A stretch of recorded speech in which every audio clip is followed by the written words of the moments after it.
month of August, we're going back to the basics, which just means while the kids are going back to school, we're going back to the basics of our faith. I was speaking to middle schoolers and high schoolers today at Peachtree Academy down here in Georgia for their first chapel of the year. And I equated it to every year you have to go back to the basics that you learned the year before so you can build upon them. And I want us to remember some of the basic truths in the subject of our faith that either we have forgotten or we just need to be reminded of. So but before I do that, we have a little visitor. Come on, CJ. Oh, she wanted to show Millie and say hello. Millie's still doing great, just growing. Look how big she got. Oh my goodness. All right, you want to take her back? Anything you want to say? No. Okay. So here's the deal. Last week was John 3:16, that basic truth, and John 3:17, what came after it. But this is Philippians 4:6-7. You've heard it a million times, but do we believe it? Do we follow it? You ready for it? Do not be anxious about anything, but in everything, by prayer and petition, with thanksgiving, present your requests to God. And the peace of God, which transcends all understanding, will guard your heart and your minds in Christ Jesus.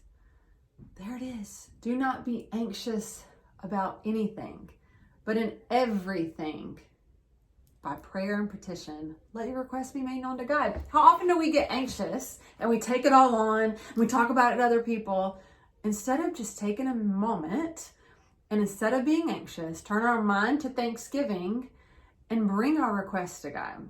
Two totally different ways of life.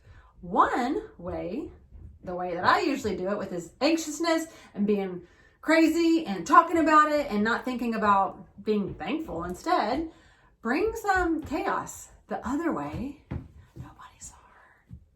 The other way brings, this is what it says, a peace that transcends all understanding.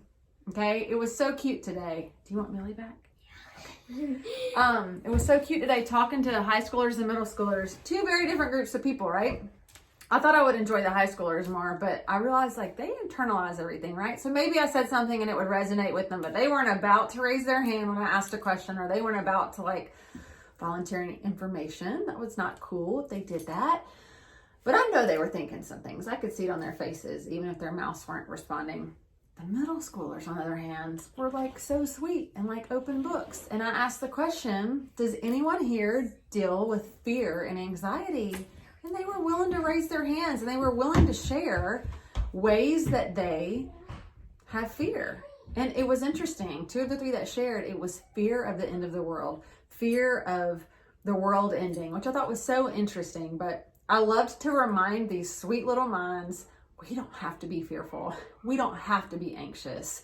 Those are things that Jesus saved us from having to carry ourselves. And so I reminded the middle schoolers and high schoolers today, I'm going to remind you, probably as an adult watching this, do not be anxious about anything. The world will give us a million things to be anxious about, to have anxiety.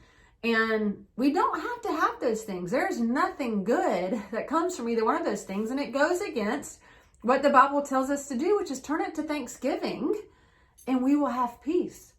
There's the answer to so many of the world's problems found in Philippians 4:6-7. Thanks for going back to the basics with me. I hope you're having a great August.